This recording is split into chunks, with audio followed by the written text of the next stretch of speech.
No niin, ja tervepä terve arvon katselijat! Nyt pelataan, kuten ruudulla näkyy, you are playing the Stanley Parablea. Mitä? Se lukee sielläkin. Joo, tää on erittäin mielenkiintoinen peli.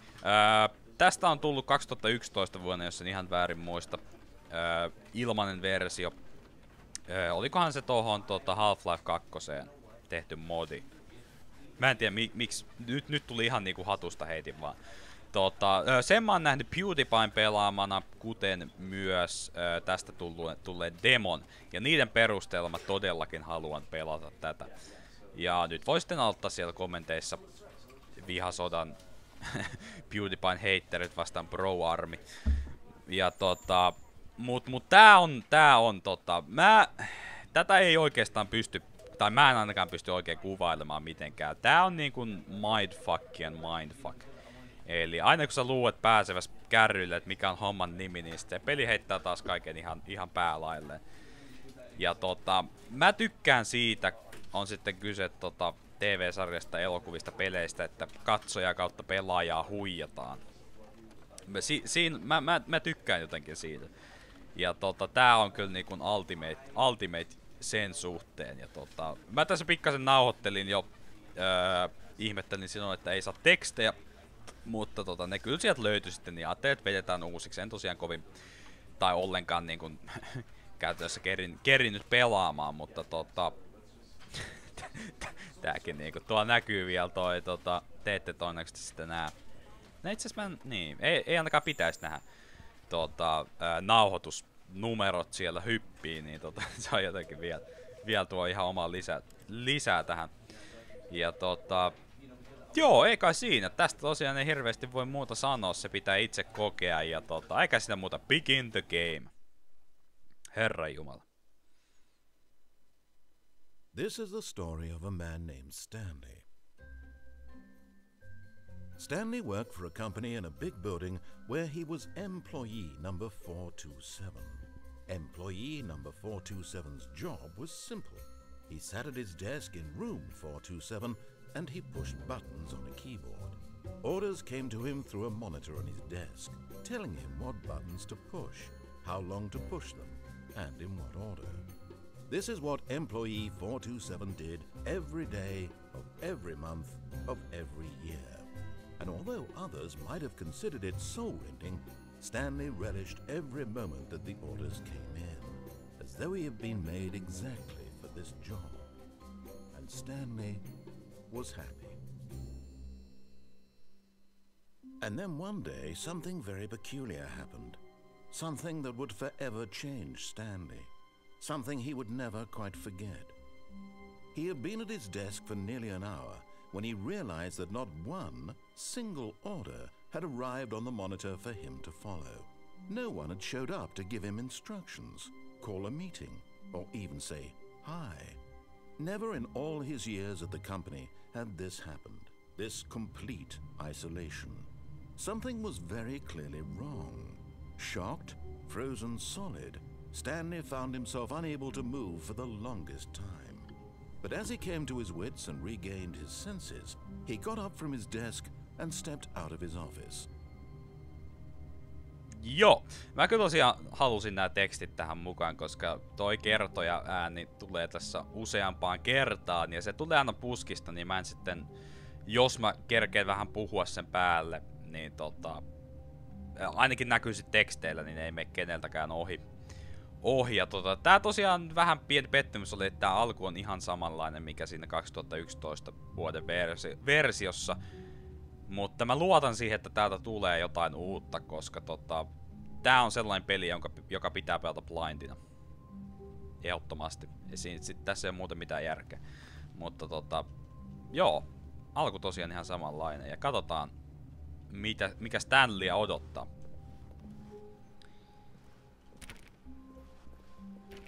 All of his co-workers were gone. What could it mean? What could it Stanley mean? decided to go to the meeting room. Perhaps he had simply missed a memo. Okay. Joo. No matter how hard Stanley looked, he couldn't find a trace of his co-workers. Ja tosiaan tässä on tää kertoja-ääni on erittäin niinku suuressa roolissa, sen verran voin paljastaa jo nyt. Ja tästä kyllä tavallaan niinku just jostain foorumilta pikkasen luin, niin tästä tulee pikkasen toi... Mikä sen nimi nyt on? Adams. Mikä Adams se nyt oli? Miten mä voin unohtaa? Siis Linnunruonan käsikirjan liftareille. Vähän se tulee kyllä mieleen tästä omalla tavallaan. Joo. Ja siis graafisestihan tää on paljon parempi tosiaan kuin se alkuperäinen, mutta se nyt ehkä tässä on se pääpointti. Ei vieläkään ketään. Pikkasen kyllä jännittää ja mitä tää peli tarjoaa. Tää on niin huikeeta settiä luvassa. Stanley clicked on literally every single door in the office because he doesn't pick up well on cues from his Siis mä niinku tykkään nimenomaan tästä, että niinku toi kommentoi mitä mä teen täällä. Bastionissa on samalla lailla kertoja ääni, mutta siinä ei tavallaan ole valinnan varaa niin paljon, niin ei siinä mielessä niin paljon vaihtele, mutta mä kyllä tykkään tästä todella paljon. Ja tää ei pitkä peli oo, mä vielä tsekkasin nopeasti netistä kuinka pitkään tää versio kestää, niin tää tosiaan yhdeltä istumalta todennäköisesti vedellään kyllä purkkiin. Eli sen pidempää pelailua ei ole luvassa. When Stanley came to a set of two open doors, he entered the door on his left. Ja tosiaan, vaikka kertoja, heittomerkeissä kertoja meille sanoo, että hän meni vasemmalle, niin mä voin mennä ihan yhtä hyvin oikealle. Ja mä demonstroidaan tää. Mä annan aika sellainen lammas, että mä kyllä seuraan ohjeita aika hyvin, mutta demonstroidaan nyt ainakin. This was not the correct way to the meeting room, and Stanley knew it perfectly well. Perhaps he wanted to stop by the employee lounge first, just to admire it. Näin. Eli me voidaan myös, niin. Me voidaan tehdä miten me halutaan käytännössä tässä pelissä. Sanoo toi kertoja mitä vaan. Siellä on jonkun office. Yes, truly a room worth admiring. It had really been worth the detour after all, just to spend a few moments here in this immaculate, beautifully constructed room. On kyllä hieno. Stanley simply stood here, drinking it all in. Todellakin. Vähän kahviakin. Kahvinkeiti. Siis taas niinku jos Merkur pelaisi tätä, niin... Yes, really worth it being here in the room. A room so utterly captivating that even though all your co-workers have mysteriously vanished, here you sit looking at these chairs and some paintings. Really worth it. Come on nyt. Sä itse sanoit, että tää oli hienon näköinen. Kai mä et eager to get back to business, Stanley took the first open door on his left. Okei. Joo. Ja tästä taas voitais mennä suoraan, mutta mennään tänne. And so he detoured through the maintenance section, walked straight ahead to the opposite door, and got back on track. Mä varmaan itse asiassa pystyisin menee tonne. No, mennään nyt. Yet there was not a single person here either. Feeling a wave of disbelief, Stanley decided to go up to his boss's office, hoping he might find an answer there. Meeting room. Termination Tuesdays. Joo.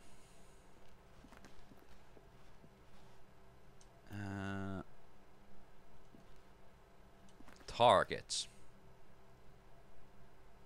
Get Chris out of the broom closet. Ai.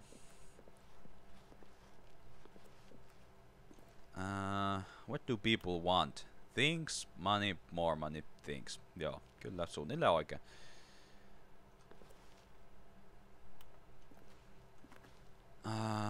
Joo, täällä on jotain hauskaa ilmeisesti tapahtuu. Okei, täällä on ilmeisesti chartseja vaan.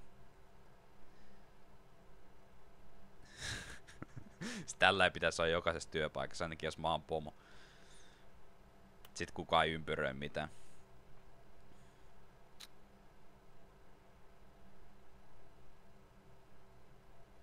Ja siellä on typo. Mä löysin typon. What are your dreams for the future? Great success. Spring break! Woo! Clear skin. Joo, miksei, olisi sekin ihan kiva. Tips for not getting fired. Tämmönen ensimmäisen. Talk less. Siinä on aika hyvät niinku jokaiselle nuorelle. Let it ball up inside you. Take it passive accuracy on other recent workers. Tää on kyllä aika hyvä, joo.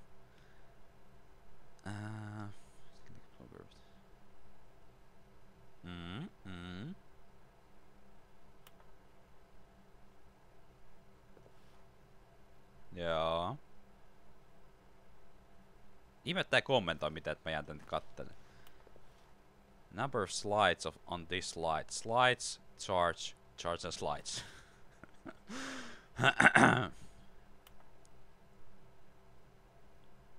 Okei, no joo. Noin varmaan aikalaiset nähtiin. Oh my god, kuka sulki ton oven? Coming to a staircase, Stanley walked upstairs to his boss's office.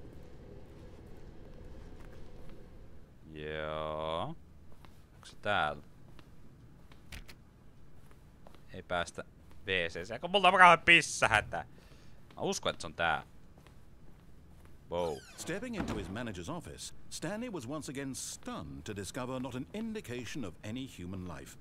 Shocked, unraveled, Stanley wondered in disbelief who orchestrated this. What dark secret was being held from him?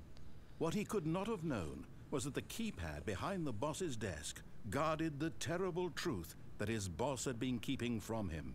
And so the boss had assigned it an extra secret PIN number. 2845. But of course, Stanley couldn't possibly have known this. Sä just kerroit sen. Täällä kyllä oli jotkut niinku herrabileet, kun hei joo. Poljetaan työntekijät. Okei. Stanley just sat around twiddling his thumbs. Trying to input anything on the device was useless, since he could never possibly know that the combination was 2845. Kai mä uskon, Stanley simply began entering random codes into the keypad. 2845.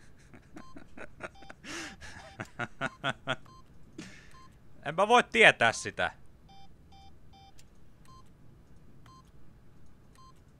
Nyt mä tiedän mikä se on. Koska kaikkien maagisin numero on 24 ja se on 22. But it turns out that the panel's emergency override kicked in, and the door just opened all by itself. Come and on. Stanley got the hell along with the story. Well, whoop-de-doo. Come on! Toi oli huijausta. Sä keksit ton ite.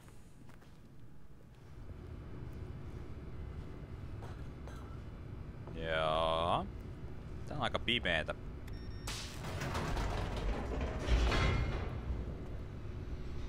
Mutta tähän asti tää on kyllä ollut aika samaa settiä.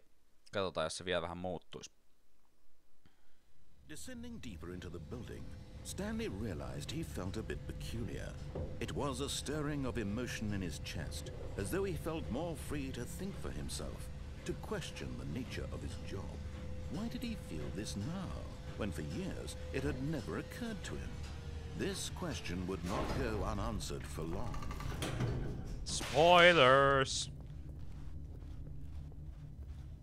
Kiitos valoa, että näin. Stanley walked straight ahead through the large door that read Mind Control Facility. Paikka, jonne jokainen haluaa mennä. Herra Jumala. Here we go.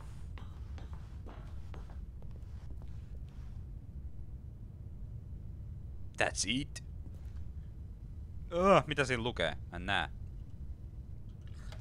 The lights rose on an enormous room packed with television screens. What horrible secret did this place hold? Stanley thought to himself. Did he have the strength to find out? Joo, tulee vähän mieleen Matrix. Oliko se nyt 2 vai 3, en muista. Joku niistä vähemmän hyvistä kuitenkin. Joo.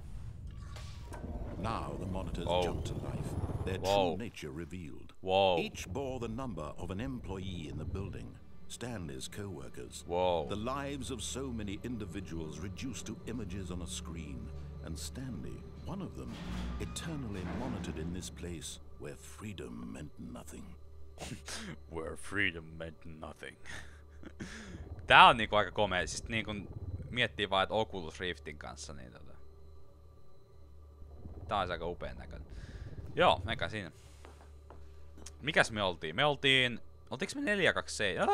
427. Toi itse asiassa näyttää meidän huoneet, kyllä joo. Taisin muistaa oikein. This mind control facility, it was too horrible to believe. It couldn't be true. Had Stanley really been under someone's control all this time? Was this the only reason he was happy with his boring job? That his emotions had been manipulated to accept it blindly?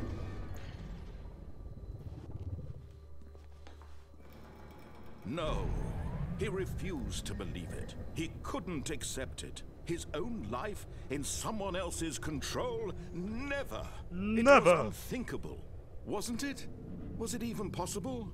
Had he truly spent his entire life utterly blind to the world? But here was the proof. The heart of the operation. Controls labeled with emotions. Happy, or sad, or content. Walking, eating, working. All of it monitored and commanded from this very place. And as the cold reality of his past began to sink in, Stanley decided that this machinery would never again exert its terrible power over another human life. For he would dismantle the controls once and for all. Joo. Pystytkö mä painamaan näitä? 2 aina. Ei tapahdu mitään. Päästikö tänne? En. Niin, mistä sitä tietää, vaikka tällainen on oikeasti nyt. Me ei vaan tiedetä, kun meidät on tehty silleen, että me ei epäile. Oh my god, what is this red button? En uskalla painaa vielä. Känä kurkka täältä. Tuolta, eiks mä... Niin. Ei päästä sinne. Se on hyvä kyllä, kun niinku tietää... Nothing! Tietää painaa E:tä pelissä kuin pelissä. Se on hyvä, kun on tällaisesta niinku melkein kaikissa peleissä nykyään on E. E on se, millä tehdään jotain. Eikä tää muut mahdollisuutta. Mitä tuolla on? Mun on pakko silti painaa tätä. Come on, eikö mä pysty painaa? En. Pieni pettymys. Kuka ei halus elämässään painaa isoa punaista nappulaa. Mun on kyllä tätäkin vielä pakko painaa. Ei mitään. Mitä helvettiä? Hello. Nyt C++ käyntiin. And when at last he found the source of the room's power, he knew it was his duty, his obligation, to put an end to this horrible place and to everything it stood for. Kyllä, tällainen ei voi elää.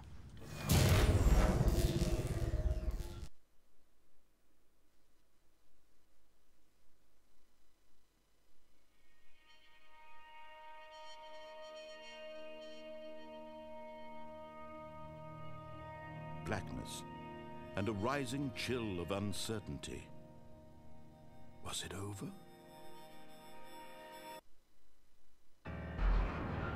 Yes. He had won.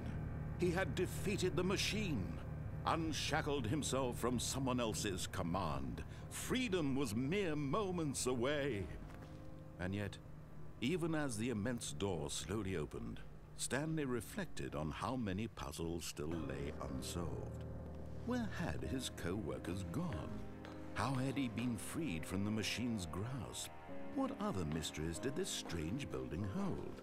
But as sunlight streamed into the chamber, he realized none of this mattered to him, for it was not knowledge or even power that he had been seeking, but happiness. Perhaps his goal had not been to understand, but to let go. No longer would anyone tell him where to go, what to do, or how to feel. Whatever life he lives, it will be his. and that was all he needed to know. It was perhaps the only thing worth knowing. Stanley stepped through the open door. Mua pelottaa! YOLO! Stanley felt the cool breeze upon his skin, the feeling of liberation, the immense possibility of the new path before him. This was exactly the way, right now, that things were meant to happen. And Stanley was happy.